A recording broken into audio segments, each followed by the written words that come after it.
Fábio Bahia. Que ainda agora a irmã foi me entrevistar ali, ela disse que Fábio Baião. Era só botar um 2 que dava certinho, o toicinho já está preparado. As brincadeiras à parte, como a pastora disse, esse é um momento muito importante e acredito, com exceção do seminário de casais que teve lá na RF Telégrafo, essa é a primeira vez que eu vou trazer estudo, com exceção do que era só casais, né? Hoje para a igreja. E esse tema maravilhoso que me foi dado, guarda o que tem. Vamos aguardar aqui aparecer rapidinho aqui o slide. Fica à vontade. Isso daí, para quem não sabe, é o presente que eu ganhei lá no seminário de casais. Ficou de fundo de...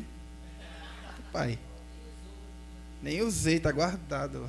Mentira, brincadeira, irmão, usei sim. E bem. Amém? Todo mundo está enxergando bem quem está lá atrás? Vamos ver depois, eu botei uma letra bem grande para todo mundo enxergar, vamos ver se você é bom de vista. Quem não for, já se adianta para frente, puxa a cadeira um pouco, vem para a primeira fila, que nós vamos trabalhar esse tema hoje, amém? Como já foi dito, você já segurou aí sua caneta, seu bloquinho de notas, e vamos para o tema. Antes disso, eu peço que no seu lugar mesmo, você feche os olhos comigo, iremos fazer uma breve oração. Senhor, te agradeço, Pai, por até aqui ter chego a mim e a todos que aqui estão, Senhor. Peço a Ti, com a Tua graça maravilhosa, que o Senhor possa nos ensinar nesta manhã. Sabemos, Senhor, que nada temos a oferecer senão através do Teu santo e poderoso Espírito. Por isso te pedimos que Ele, que é o nosso auxiliador, possa nos conduzir nesta manhã a aprender mais de Ti e mais dos Teus ensinamentos, em nome do Senhor Jesus. Amém e amém. O tema que nós iremos trabalhar é esse. O texto se encontra em Apocalipse, capítulo 3, verso 11, que diz assim: Eis que venho sem demora, guarda o que tens, para que ninguém tome a tua coroa. É interessante que eu comentava até ali na hora do café, eu disse: o Maurício quer uma coroa, meu irmão. Tem que ser grande para caber tanta pedra naquela coroa. E a Bíblia fala muito sobre coroa, sobre galardão. E talvez você já tenha ouvido falar sobre galardão e sobre essa coroa que nós iremos receber um dia do Senhor. Só que o grande desafio desse tema é que sempre que falamos sobre volta de Jesus, sempre que falamos sobre o Apocalipse, vemos que, eu não vou generalizar, mas grande parte dos cristãos, pastores, professores, ensinadores, eles focam simplesmente em sinais, acontecimentos e oração e leitura da palavra. Todas as mensagens que você vai ouvir, basicamente, tá? Grande parte delas a respeito da volta de Jesus, elas vão falar sempre sobre o resguardo da alma e os sinais de acontecimento. Só que eu queria trazer algo diferente para essa manhã, porque essa manhã deve ser uma manhã diferente na sua vida. Uma manhã que você não vai lembrar como mais um retiro, o 5º retiro, mas uma manhã que vai ser um divisor de águas e vai fazer você enxergar muita coisa diferente. Não porque eu estou trazendo esse estudo aqui, não, mas porque o Senhor marcou essa manhã para abrir os seus olhos e fazer com que você enxergue além do que aquilo que você tem enxergado até hoje. Você acompanha comigo, nós vamos fazer uma breve análise desse texto. O que eu acho interessante dentro do texto que nós lemos é, o texto diz: eis que venho sem demora, guarda o que? Dá para enxergar lá, está grifado, irmão. Guarda o que tens, para que ninguém tome a tua... O quê? Aí eu pergunto, por que o Senhor, em Apocalipse 3:11, não disse: guarda a tua coroa? Porque o Senhor, em Apocalipse 3:11, não disse: olha, a tua coroa, esconde ela, protege ela. E eu fiquei pensando isso. E muita gente diz, olha, guarda a tua coroa, guarda a tua coroa, guarda a tua coroa, guarda a tua coroa. Mas a Bíblia não diz guarda a tua coroa. Eu já ouvi dezenas e acho que até centenas de vezes pessoas dizerem, guarda a tua coroa. Eu não posso guardar algo que eu não tenho. Você e eu não temos coroa alguma. Pastor endoidou, não.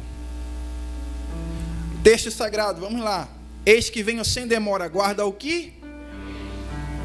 Para que ninguém tome a tua coroa. Ou seja, existe algo que eu tenho e eu guardando isso, então eu receberei uma coroa. Vamos lá?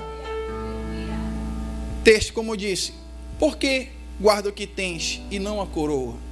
A resposta é, eu não tenho coroa hoje. Por isso, eu peço que se você até hoje dizia, eu estou guardando a minha coroa. Não, diga, eu guardo o que eu tenho para que eu receba uma coroa. Nós não temos coroa alguma. Pastor, tem algum texto bíblico que me ajude a entender isso melhor? Tem. 2 Timóteo, capítulo 4, verso 8, diz assim: desde agora, olha só, para quem não conhece 2 Timóteo, capítulo 4, a carta de 2 Timóteo, Paulo está se despedindo, Paulo está à beira da morte. É uma carta que eu amo muito e a maioria das vezes que eu leio eu choro. Mas a carta de Timóteo, no capítulo 2, verso 4, diz assim, capítulo 4, verso 8, diz assim: desde agora a coroa da justiça me está, ela já está guardada, por isso que eu não preciso guardá-la. Ele já tem um lugar em que ela está reservada e lá é seguro, nas minhas mãos não. Olha só, continue a análise do texto. O qual o Senhor, o justo juiz, me dará naquele dia. Ou seja, eu ainda irei receber. Eu não tenho. Ela já está guardada, por isso eu não devo guardá-la.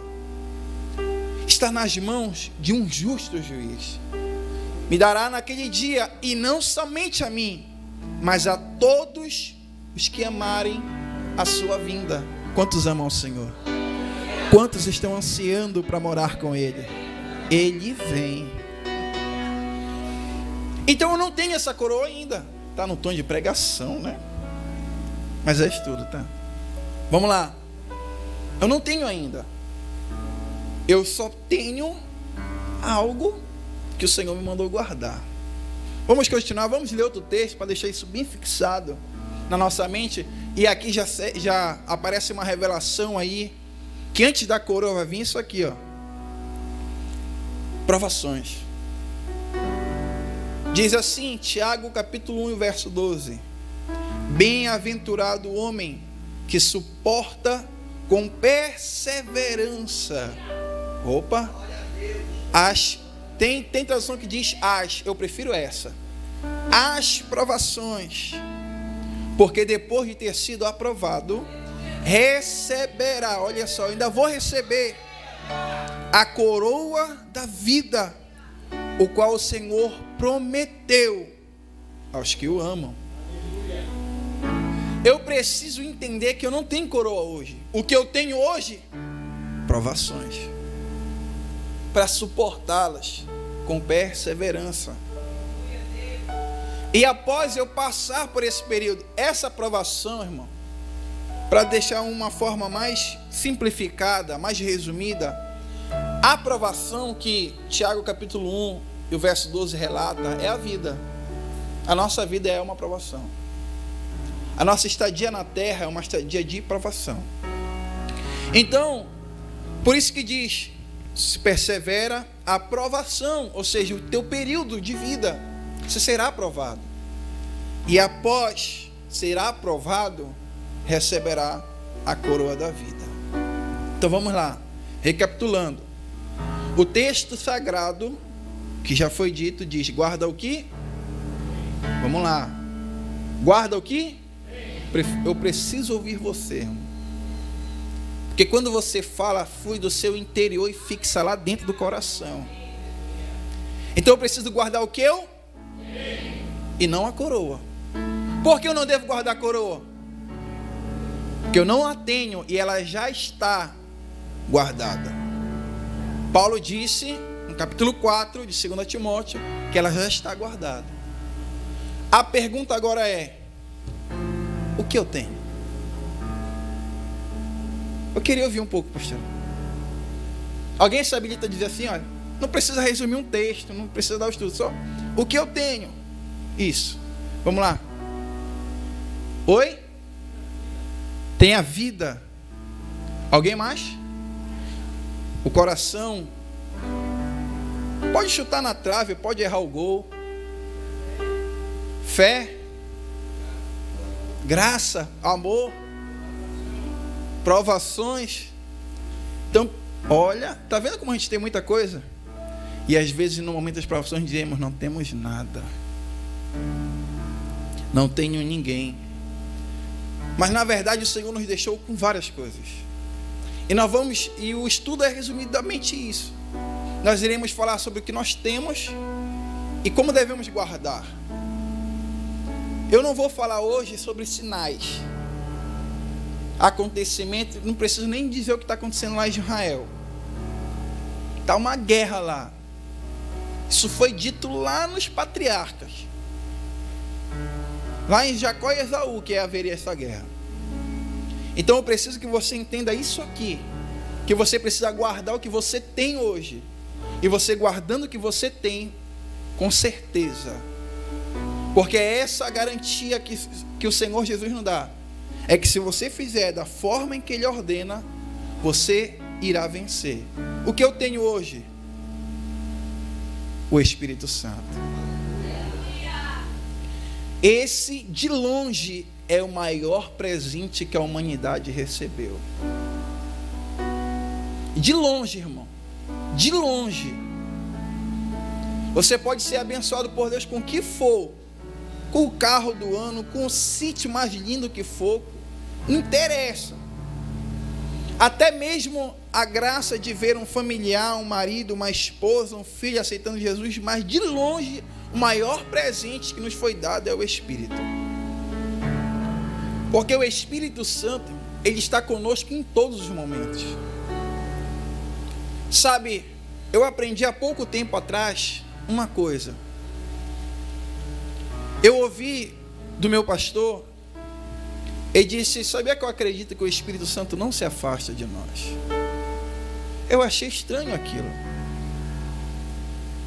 A Bíblia não fala realmente em nenhum momento que o Espírito Santo se afastou de alguém por algo. Não que eu lembre agora, tá? Se alguém souber, depois me fale nos bastidores que eu preciso aprender também. Mas a Bíblia fala sobre entristecer o Espírito Santo. Então o Espírito Santo não é alguém, não é como eu. Porque se o pastor Everton hoje fizer o que eu não gosto, eu vou me afastar dele. Porque se alguém fizer algo contra a minha vida, eu me afasto dela, paro de falar com ela, não quero mais olhar no rosto dela. Ele não é assim. Senão ele seria limitado como nós. Não importa a forma que você ofenda o Espírito Santo, ele estará do seu lado, pronto a te perdoar. É claro que ele vai ficar triste, ele vai se entristecer, mas te abandonar, não. Jesus disse em João 14, eu irei ao Pai, mas não vos deixarei só, deixarei convosco o Espírito Santo Consolador, que estará convosco até a consumação dos séculos. Foi ele que disse, não foi eu. Ele não disse, ele estará com vocês enquanto vocês forem crentes.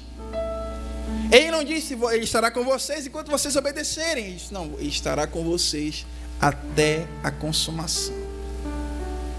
Então ele estará conosco, triste ou feliz, mas estará do seu lado. Nós temos esse maravilhoso presente. 2 Coríntios, capítulo 1, verso 22. Olha só o que Paulo escreveu à igreja de Coríntios. Está falando sobre Deus. Deus que nos selou como sua propriedade e pôs o seu Espírito em nossos.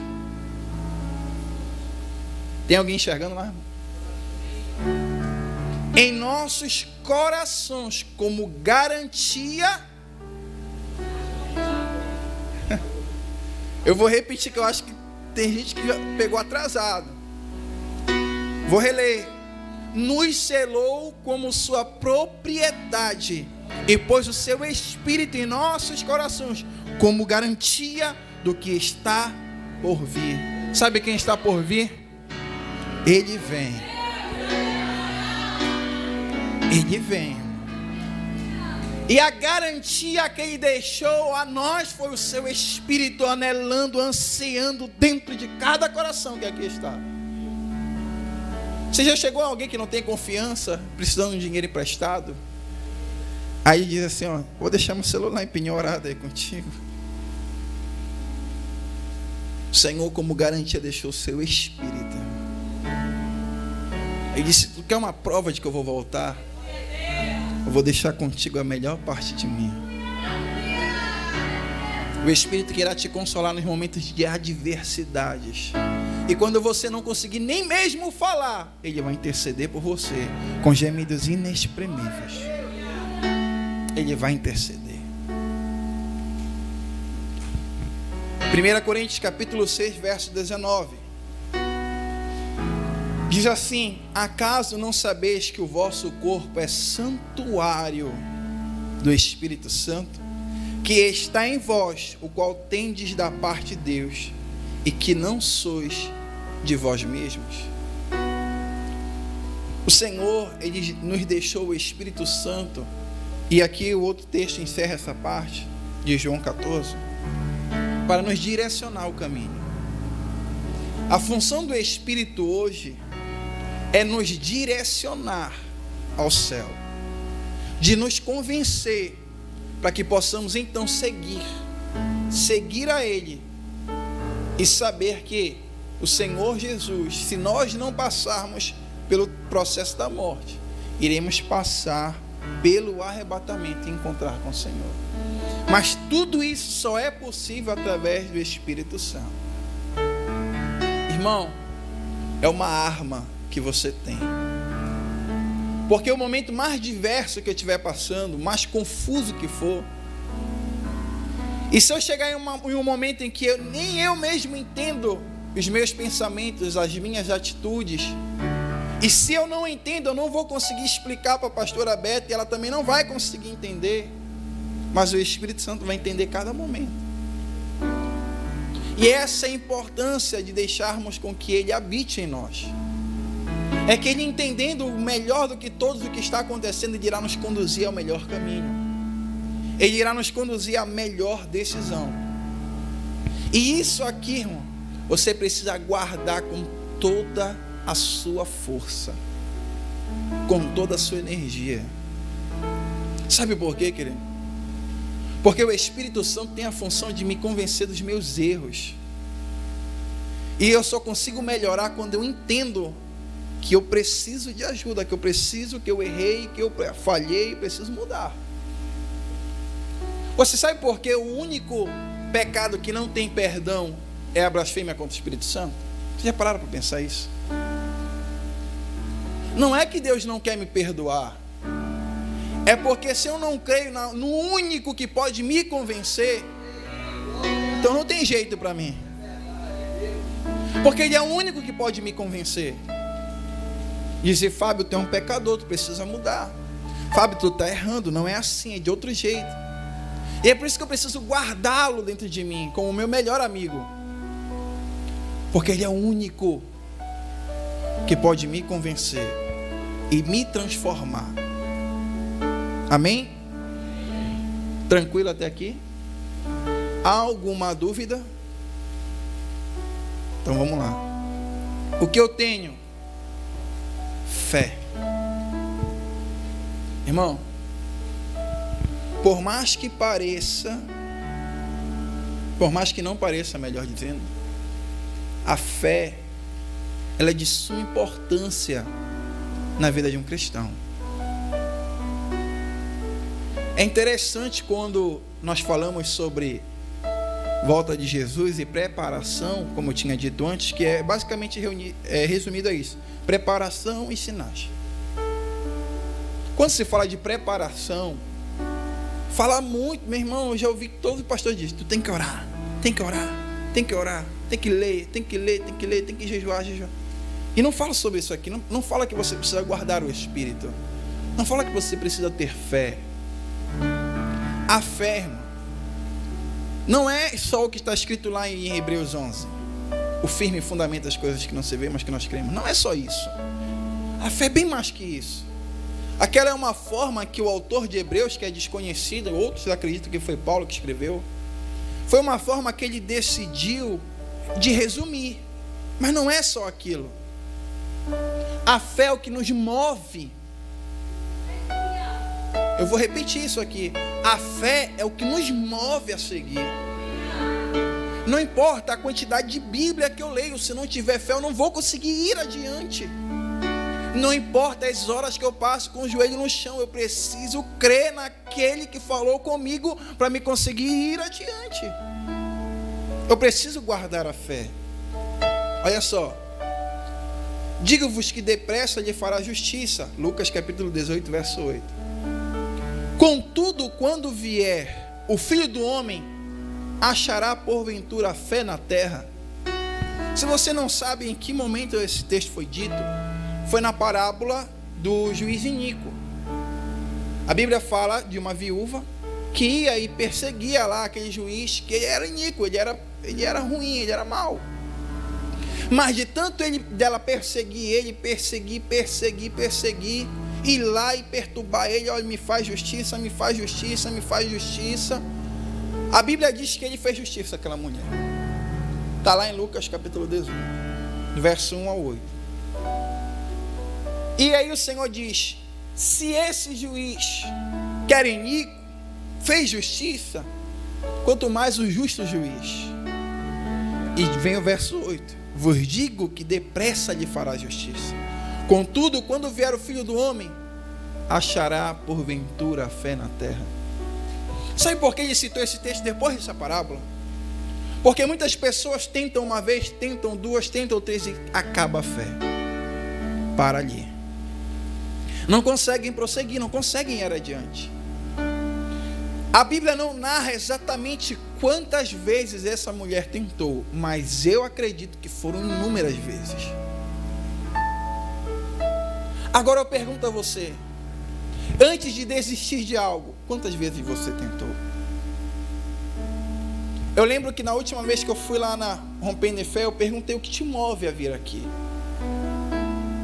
E eu refaço essa pergunta hoje aqui, para aqueles que não estavam presentes: o que te trouxe até aqui? O que te move até aqui? O que te faz crer que isso aqui é importante e irá mudar a tua vida? É a fé, irmão. E se você não conseguir a mudança hoje, por que desistir amanhã? Tente de novo. E tente de novo, e tente de novo, e tente de novo. E quantas vezes precisar tentar, tente de novo. Caia na terra sangrando, morra, mas morra tirando, não desista. Porque a fé é o que te move. E se eu não guardar a fé, sabe o que acontece? O mundo rouba ela. Eu perco ela. Pastor, é possível que o mundo, as dificuldades, que o diabo roube a minha fé? É possível. É por isso que eu preciso guardar a fé. Paulo, lá na carta de Timóteo, que nós mencionamos ainda agora, no seu discurso ele disse: guardei a... Ele precisou guardar a fé. Então você entenda comigo, escute isso aqui, eu vou lhe dar um exemplo muito forte, irmão. Ouça isso aqui. O Evangelho de João, no capítulo de número 1, e o verso de número 29. No capítulo de número 1 do Evangelho de João, João começa a falar sobre o Messias.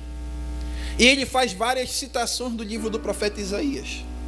Ele cita as profecias de Isaías e anuncia ao povo que estava ouvindo. E olha só, ao anunciar as profecias de Isaías, quando chega no verso de número 29, ele diz: no dia seguinte,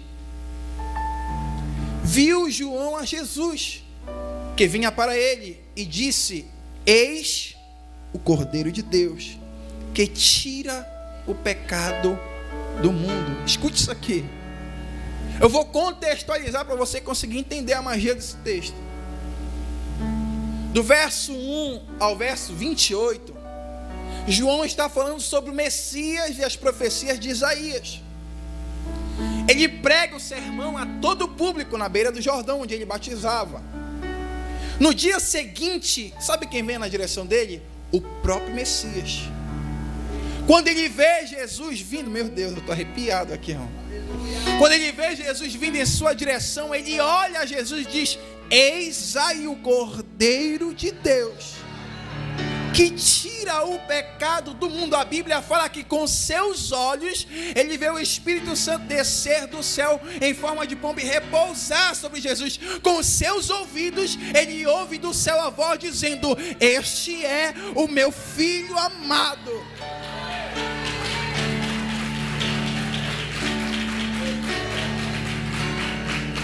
Escute isso.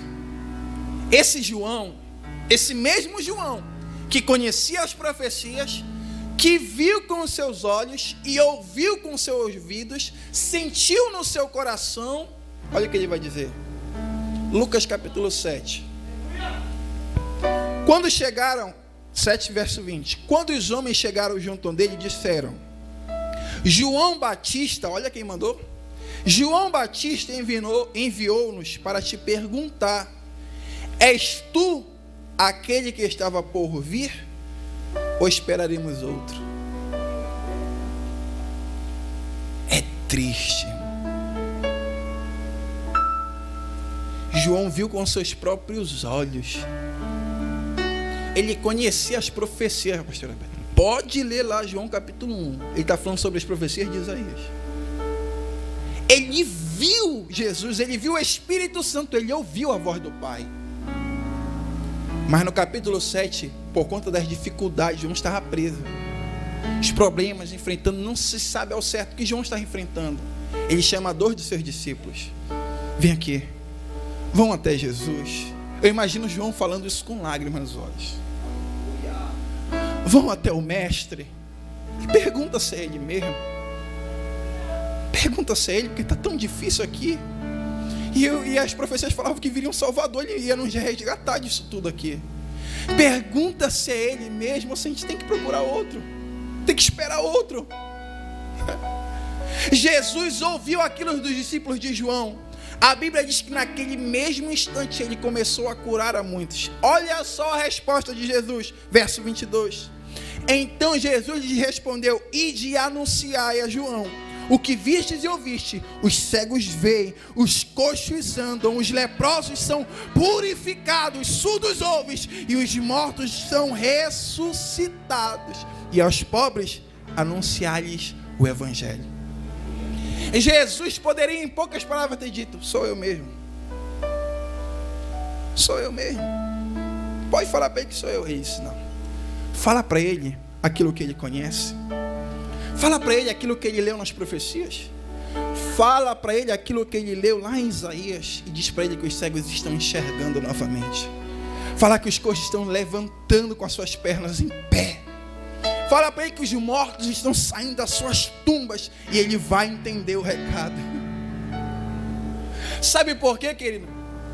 Jesus, o Espírito Santo, o Pai, vai trabalhar em você sobre as suas experiências.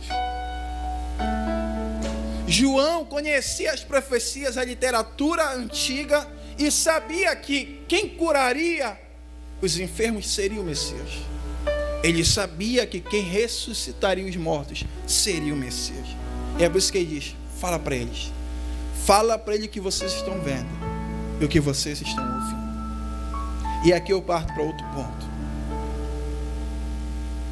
Você precisa guardar as experiências vivenciadas. João guardou aquilo que ele tinha vivenciado, o que ele tinha aprendido na literatura, o que ele tinha anunciado, ele guardou aquilo.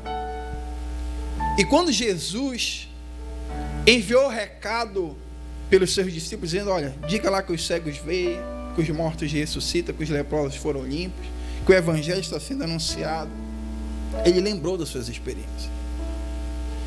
Queridos, você precisa guardar as experiências que você está vivenciando em Cristo. Sejam elas boas ou ruins, tire uma lição de cada uma delas. O momento que você está vivendo aqui, ele é único. Leve experiências desse lugar. Cada quebra-gelo, cada oração que foi feita, cada mensagem que está sendo ministrada, que já foi ministrada na manhã de ontem, na noite de ontem, na manhã de hoje, que será ministrado logo mais, amanhã, tudo que irá acontecer, cada programação que foi criada com o objetivo de te edificar, guarde-os. Porque as experiências que você vivencia hoje irão fazer a diferença em situações amanhã. Sabe por quê? Porque quando você se encontrar em uma adversidade, em algo que parece impossível, a ótica humana, o olhar humano, a experiência que você vivenciou vai dizer para você: é possível. Você quer um exemplo clássico? Eu trouxe um exemplo bem clássico, que todo mundo conhece. Vamos lá. 1 Samuel 17. A história de Davi. O filisteu está diante de todo o exército de Israel, afrontando o gigante chamado Golias. Todo mundo fala do gigante Golias, o gigante filisteu. Mas você sabia que Israel também tinha um gigante? Sabia disso? Sabe quem era esse gigante? Saul. A Bíblia fala que Saul, ele se sobrepunha sobre todos os outros. Ele era enorme. Na ótica humana, quem tinha que enfrentar o gigante dos filisteus era o gigante de Israel.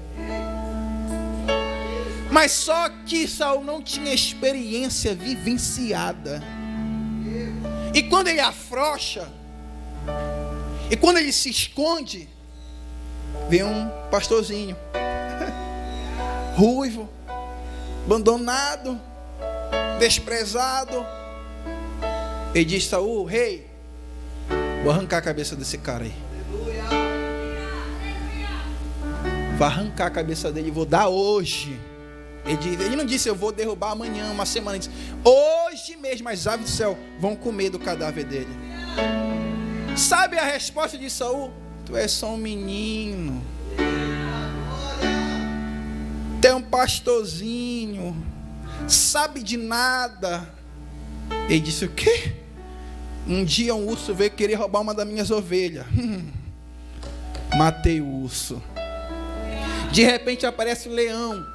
Peguei ele pelo queixo, quebrei a boca dele, rasguei todinha. Ele estava dizendo: eu tenho experiência vivenciada. Tu ainda não enfrentou fera, Saul, mas eu já enfrentei. Tu não sabe o que é dar vida pela uma ovelha, Saul, mas eu já fiz. Eu vou enfrentar ele. Vou derrubar ele. Saul não tinha outra saída. Então é o seguinte: vou te dar a minha armadura. Saul queria ganhar um crédito com aquilo. Se Davi vence com a armadura de Saul, a minha armadura foi junto, ajudou ele. Só que a armadura de frouxo não serve para guerreiro. Sabe por quê? Porque ele nem saía do lugar.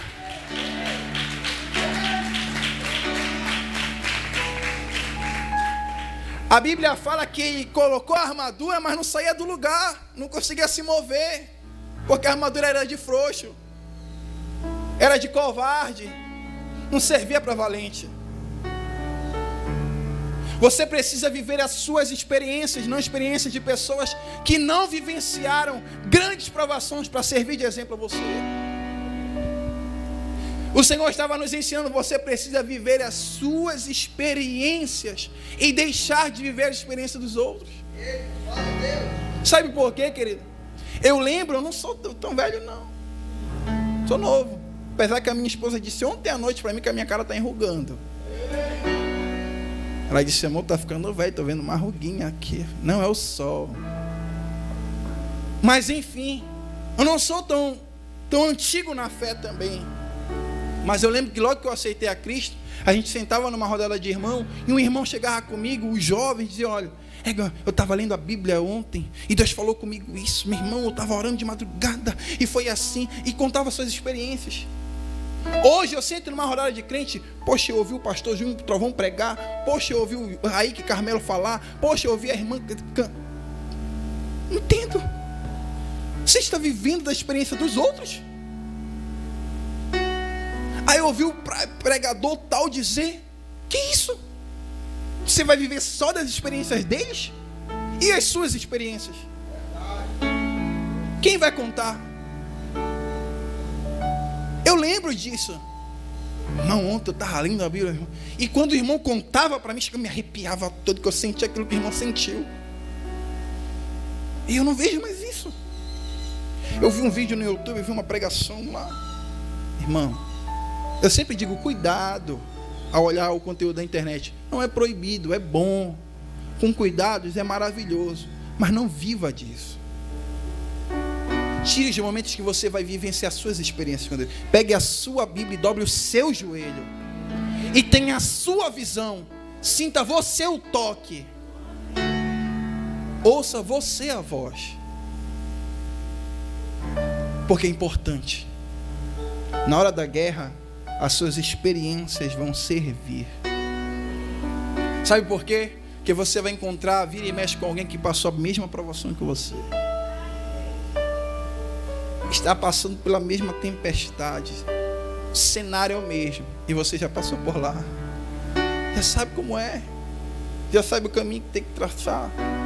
E aí você vai servir de exemplo.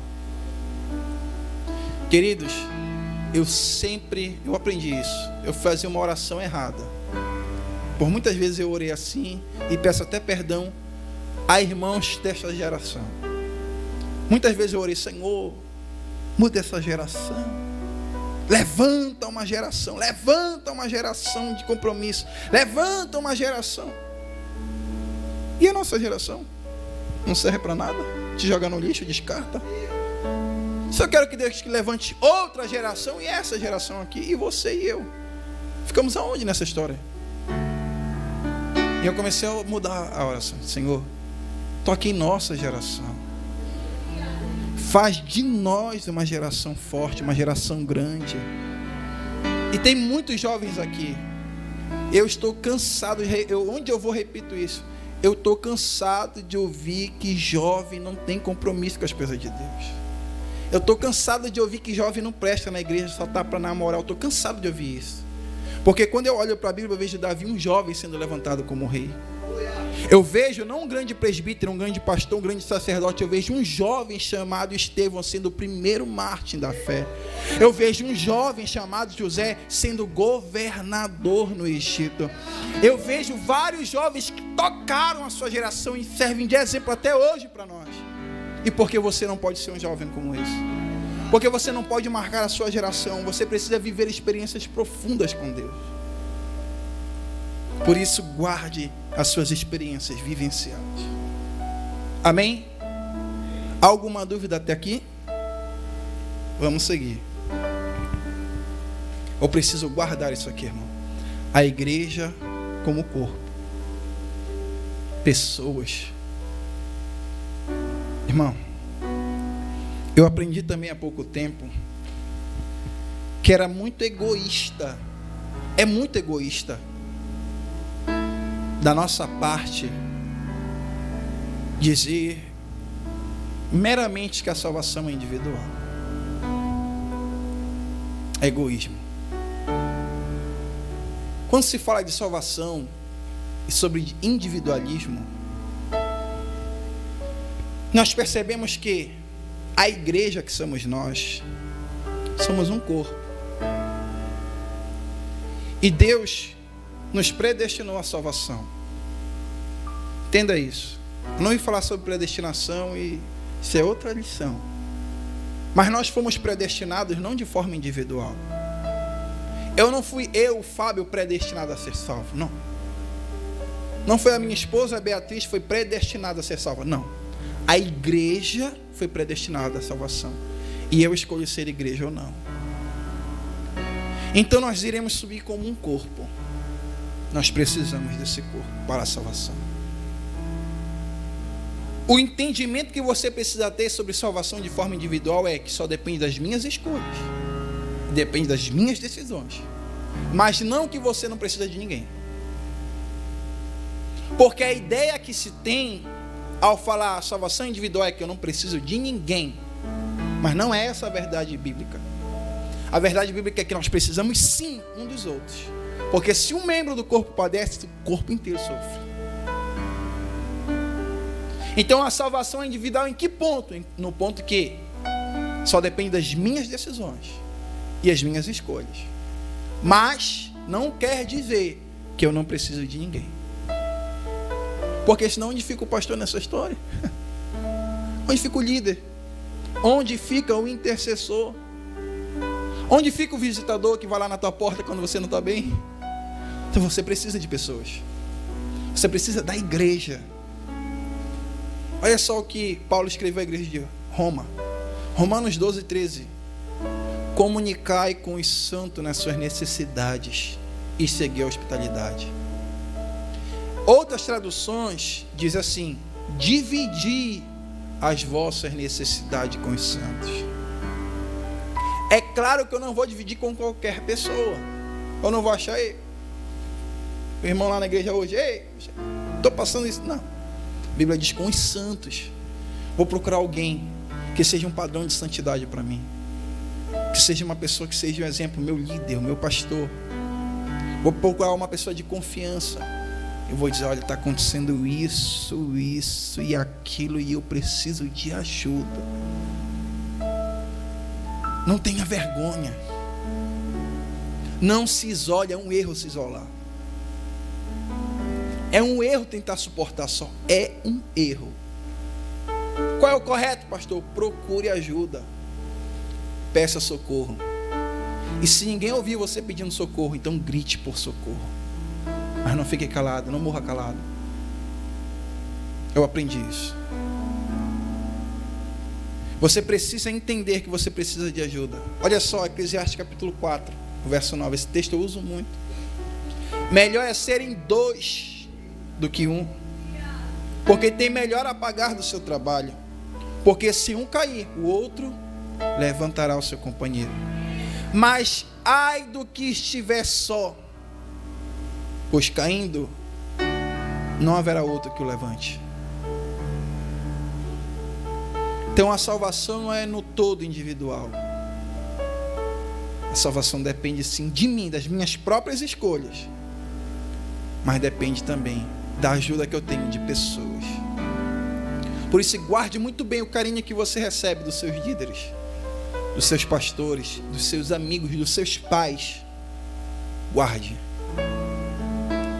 muito bem guardado, porque eles vão te ajudar no momento difícil. A Bíblia fala que em momentos difíceis há amigos mais chegados que irmãos. Está argumentando isso na Bíblia. E tem hora que você vai abrir a boca e dividir aquela necessidade com aquela pessoa que você não dividiria com seus pais, que você não dividiria talvez até mesmo com seu pastor, mas você dividiu com aquela pessoa, porque ela conseguiu penetrar nesse escudo chamado coração, que é duro muitas vezes, e você precisa entender que você precisa dessa ajuda. Outro texto maravilhoso, Provérbios 27, 17. Como o ferro com o ferro se aguça, assim um homem afia o rosto do seu amigo. Quer ficar molado, irmão? Cola no outro, que é doido assim, quebrado que nem tu, e vai junto. E mano, é eu e tu. Bora lá, bora. Então vamos. Eu lembro que quando eu aceitei, logo que eu entreguei a vida para Cristo, eu arrumei um doido desse assim, sabe? Que era o irmão Silvio lá da nossa igreja. A gente pregava no ônibus, pregava na praça, pregava no terminal rodoviário e ia embora. Jogava ele dentro do ônibus, chamava palavrão pra gente, chamava a gente de ladrão, mas a gente estava lá. Ele me ligava, bora evangelizar. A gente andava, teve uma noite, nós entregamos mais de 5.000 literaturas. A gente andou muito, a gente andou quase todos os bairros de Belém. andando do centro, né? Do centro de Belém. Irmão, andamos todos aqueles bairros, entregando literatura, dizendo Jesus te ama, orando por pessoas, fazendo imposição de mãos, ungindo com óleo e orando. E hoje eu até digo que eu falo para ele, olha, a gente precisa voltar a se aguçar aqui. Agora está nós dois meio enferrujados. Brincadeira, irmão. Que a gente vai, Deus vai dando outras direções a nós, vai nos dando outras tarefas. Mas enfim, você precisa guardar a igreja como corpo. Você precisa entender que você precisa da igreja. Não é a igreja que precisa de você. Você precisa da igreja. Por isso também se congregue. Vamos lá? O que eu devo guardar? Os talentos, os dons. Agora eu quero fazer uma pergunta aqui. Eu quero com toda a sinceridade do mundo, você levante a mão. Todos aqui, quem conhece sabe qual o dom que Deus te deu, levante a mão. Bem pouco, irmão. Quem não conhece, pastor, com sinceridade, pastor, não sei o dom que Deus me deu, ainda não sei. Tem outras pessoas. Tem uma galera que ficou neutra ali. Não levantaram nem num nem no outro. Vamos lá, sem vergonha alguma, irmão. Não é pecado, não. Você que conhece o seu dom, o meu dom é esse. Levante a mão. Pastor, não sei qual é o dom, o talento que Deus me deu. Levante a mão. Vamos lá. Quando eu me tornei pastor lá na igreja da 14 de março, eu percebi que 90% da igreja não sabia o dom que tinha. Isso é um perigo, irmão. Porque o seu dom, o talento que Deus te deu, é a sua arma para essa guerra. Você já ouviu que nós estamos em guerra, né? Correto? Que a vida cristã é uma vida em guerra. E o seu fuzil é o seu dom. O seu escudo é o seu talento. O seu capacete é o talento que Deus te deu. E você precisa usá-lo nesta guerra. Grande parte, não se preocupe, que não é só com a Rompendo em Fé. Grande parte da igreja no mundo é cristã, é praticante, mas não conhece, pastor, o dom que Deus deu. Eu quero te fazer um convite.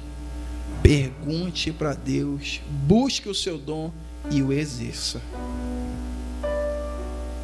Se possível hoje, peça hoje para Deus.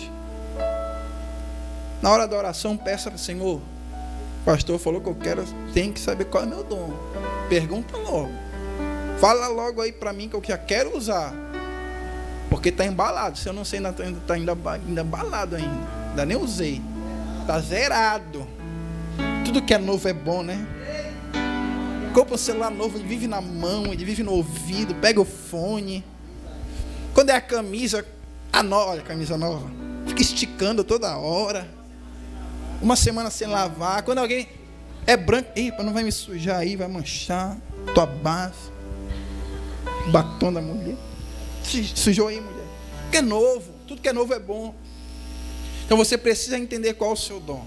Vamos lá, Romanos capítulo 12, versos 6 a 8 diz: temos diferentes dons, de acordo com a graça que nos foi dada. Se alguém tem o dom de profetizar, use-o na proporção da sua fé. Se o seu dom é servir, sirva. Se é ensinar, ensine. Se é de dar ânimo, que assim faça. Se é contribuir, que contribua generosamente. Se é exercer liderança, que exerça com zelo. Se é mostrar misericórdia, que faça com alegria. Temos uma diversidade de dons, irmão.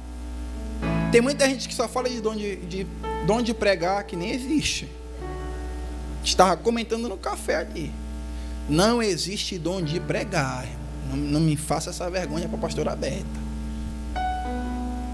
Pregar não é dom, pregar é ordenança. O Senhor disse: ide e pregai, ponto final, acabou. Tem que ir lá e anunciar. Fala lá gaguejando, se enrolando, escondendo o rosto, com a mão no bolso, mas fala. Anuncia. Tem outros que têm o talento, o dom de sabedoria. Aí já vai dar aquela tem aquele macete ali, aquela mãozinha do pregador, aí já é outra coisa. Mas você tem que ter um dom, e os dons não estão reservados a pregar, orar, profetizar, falar em línguas, não. Existe uma variedade de dons que muitas pessoas nem conhecem. Por isso que eu trouxe esse texto. Fala sobre o dom de fé, dom de servir, dom de contribuir, dom de animar. É aquele irmão que chega, bora. Aí o cara está lá assim, xoxo, murcho. Não, bora lá. E de repente ele contagia rápido, aquela pessoa contagia o que está do outro lado, quando tem uma equipe contagiada, todo mundo animado e vai embora, fazer a obra. E vai. Procure o seu dom. Vamos lá. Os dons são armas a favor do reino. Você precisa usá-las. Você tem que exercer o seu dom a cada dia. E quando você descobrir o seu talento, invista nele. Investe nele. Eu tenho uma voz, pastor, meu talento é de cantar, mas minha voz ainda não está. Procura uma aula de canto. Faz que nem o Zezé de Camargo, come ovo cru. Brincadeira, tá, irmão? Aí o Ministério de Louvor tomando posse aqui, ó, comendo ovo cru. Mas invista. Se é de ensinar, então pegue o seu livro, comece a ler, procure um seminário teológico, te inscreve lá e vai para cima. Você precisa exercer esse dom. Olha só o que diz Mateus capítulo 25, verso 25 e 26. E atemorizado escondi na terra o teu talento, Senhor. Aqui tens o que é teu. Respondendo, porém, o Senhor disse-lhe: mau e negligente servo. Isso daqui é a parábola dos talentos. Quem não conhece a parábola dos talentos? A um, o Senhor deu 5, a outro deu 2, a outro deu 1. Ambos, os 2 primeiros, multiplicaram seus talentos, mas o que recebeu 1, não. Ele escondeu ele, guardou ele. Quando o Senhor voltou, ele disse: servo mau e negligente, escondeu o talento. Aqui tem um detalhe que pouca gente fala. Ele disse o que depois disso? Por que tu não levou esse talento aos banqueiros? Então quando eu voltasse receberia com juros. Ninguém fala desse banqueiro, né? Você sabe quem é o banqueiro? Sabe quem é o banqueiro? É aquele que tem experiência, irmão. É o seu pastor, é o seu líder, é aquela pessoa que já tem experiência. É de cantar, mas eu não sei como é que eu canto direito. Procure a líder do Ministério de Louvor, irmão. Eu quero cantar, quero esticar essa voz aqui. Meu dom é contribuir. Mas eu não sei como contribuir, não sei como dizimar, não sei como ofertar. Procure alguém, peça ajuda. É aquilo que eu falei ainda há pouco. Você precisa das pessoas, você precisa chegar, e se estiver enfrentando dificuldade, procure alguém. Isso não é vergonha. Diz: olha, eu não estou acertando aqui a fazer do jeito certo, me ensina aí, me ajuda aí. Vai aquele lá que tem experiência e ele vai te ajudar. Você precisa sair daqui entendendo qual é o seu dom hoje, por favor. Que não seja hoje, mas pelo menos amanhã. Não volta para Belém sem saber qual é o teu dom, porque senão tu vai voltar para uma guerra desarmado. Procura saber, pastora. Eu até deixo aqui essa dica. Num dos momentos aí, ore por isso aí, porque tem muita gente aqui que ainda não conhece o talento. E você que tem mais ou menos a ideia de qual é o seu talento, procure o seu líder. Procure o seu pastor. Pastor, o meu talento é esse aqui, eu acho que é esse, eu não tenho certeza. E procure o banqueiro, ele vai te ajudar. Ele tem mais experiência. Amém? Essa aqui é alguns dons que eu trouxe só para você identificar ali.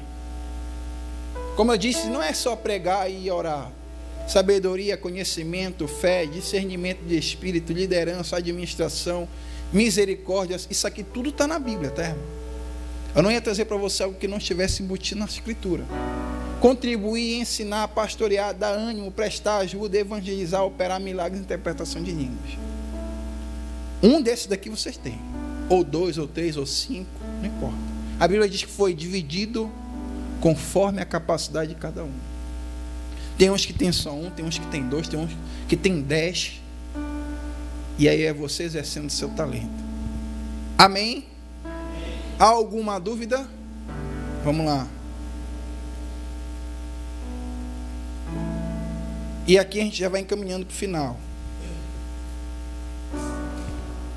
Como guardar os pontos já mencionados? Aí aqui entra, como eu disse, eu não queria só resumir a oração e leitura da Bíblia. Como é que eu consigo guardar tudo aquilo que já foi mencionado? Com uma vida de oração, com a leitura diária das Escrituras Sagradas, com vigilância, congregando e permitindo ser moldado. Tem um ponto aqui que eu não vou mentir para vocês, irmão. Eu esqueci de colocar, faz parte desse mesmo estudo. Mas só que quando eu cheguei aqui eu lembrei. E eu olhei aqui, não tinha o ponto aqui, como eu estava sem internet, não deu para mim modificar algumas coisas. Mas eu vou deixar aqui. Outro ponto que eu não podia sair daqui sem falar dele é a mente, irmão. Eu preciso guardar o meu coração. A Bíblia diz que tudo que tiveres que guardar, guarda o teu coração. O coração que a Bíblia fala não é esse músculo que está bombeando sangue nesta hora. É a mente, é o intelecto, são a sede das emoções, razões, sentimentos. Eu preciso guardar isso aqui. Você precisa guardar a sua mente, irmão. Sabe por quê? Porque a mente do homem, quando eu digo homem, é homem e mulher, tá? A mente do ser humano é muito fértil. É um terreno muito fértil. Pensa numa coisa que rápido, que floresce, que ganha terreno, que ganha proporção, é a semente que é semeada na mente. Se for semeado um fruto ruim, vou criar aqui uma situação simples. Uma desconfiança de um amigo, de um marido, de uma esposa. Foi semeada ali uma pequena desconfiança, irmão. Se a pessoa não tiver cuidado, aquilo vai consumir ela. Vai consumir aos poucos. Qualquer coisa, qualquer detalhe que a pessoa fizer vai ser motivo de desconfiança.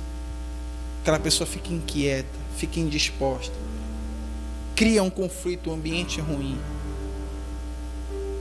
Se você colocar na sua mente que você vai fazer um negócio, vai criar um negócio, está com vontade, está com desejo, irmão, na tua cabeça tu já começa a projetar, e essa parede vai ser rosa, e aqui vou botar um manequim, olha as irmãs querendo a boutique delas, e aqui vou botar um manequim, ali vou botar uma arara, e vai embora, a cabeça vai embora aquele pensamento. Aí a mulher já chega com o marido da moto, nem sabe, eu queria fazer uma boutique, aí começa, mas tá tão baratinho, já sei até onde comprar, fonte de Goiânia, de São Paulo, e até tem o número dele aqui. Experiência vivenciada. Então é muito rápido que isso ganha proporção na mente. E se o diabo colocar na sua mente que você é um fracassado, é o fim, pode ser o fim. Você se tem como um fracassado, é muito difícil sair disso. A Bíblia fala que assim como imagina a tua alma, isto é. Ou seja, se eu entender que eu sou um fraco, então realmente serei fraco. Mas se eu entender que eu sou forte, então eu serei forte.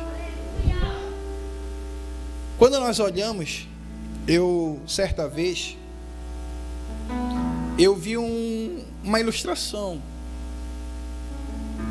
A ilustração era a seguinte: era um elefante muito grande, e ele estava preso com uma corrente bem fina, bem fininha mesmo,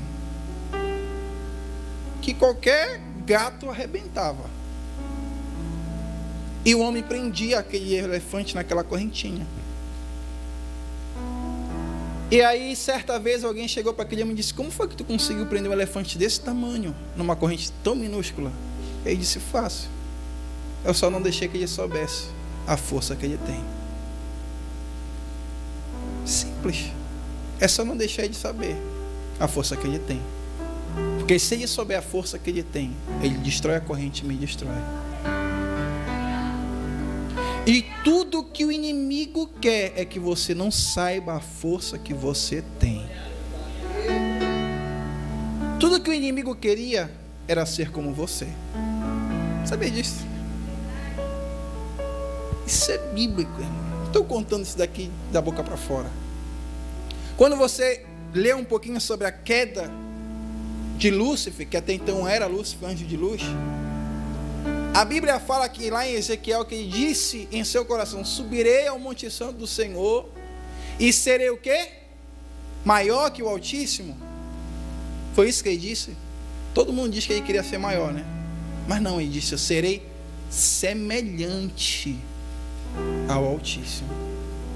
Aí Deus vem e nos cria a sua imagem e semelhança.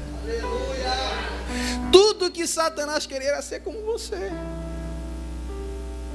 Ele queria ter, sabe o que Satanás queria? Um reino. Ele queria reinar. E sabe o que Deus fez? Deu um reino para ti, Jonas. Ele disse, botou Adão e Eva no jardim e disse: está vendo a terra? É de vocês. Os peixes dominam sobre ele, as aves dominam, os animais dominam sobre ele. O reino é de vocês.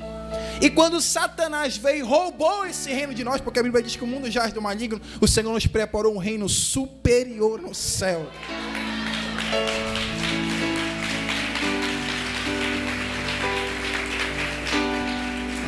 Tudo que ele queria era ser como você. E essa é a raiva dele com a gente, irmão.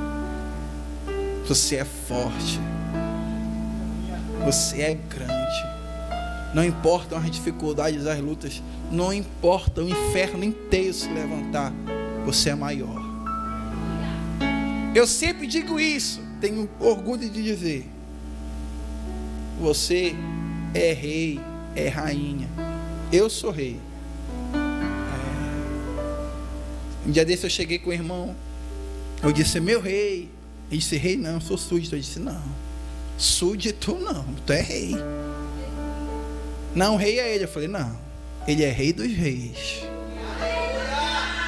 Eu sou rei. Ele é rei dos reis.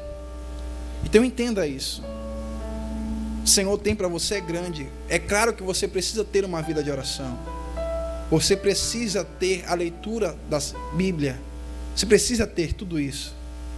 Mas você precisa guardar esses pontos. Por exemplo, uma vida de oração. O que vocês entendem sobre ter uma vida de oração? Orar toda hora? E você ter uma vida de oração? É acordar, orar, é almoçar, orar, e deitar, orar, é isso.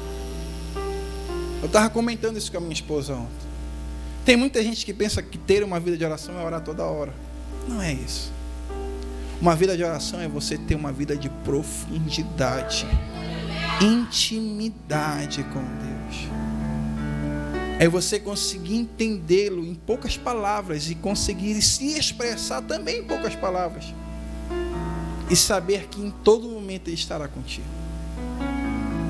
Em todos os momentos Ele estará com você. Permita-se ser moldado. Seja vigilante. Queridos, eu quero dizer isso aqui a todos que trabalharam para esse retiro acontecer, que ainda está no meio. O progresso, a vitória dos organizadores e desse retiro, da programação que toda foi criada, não será vista durante o retiro, pastor. Os frutos, por mais poder e glória e unção que acontecer aqui, em todas as programações, que vai ser forte, mas o fruto não vai ser aqui, pastor. O fruto nós vemos pós-safra.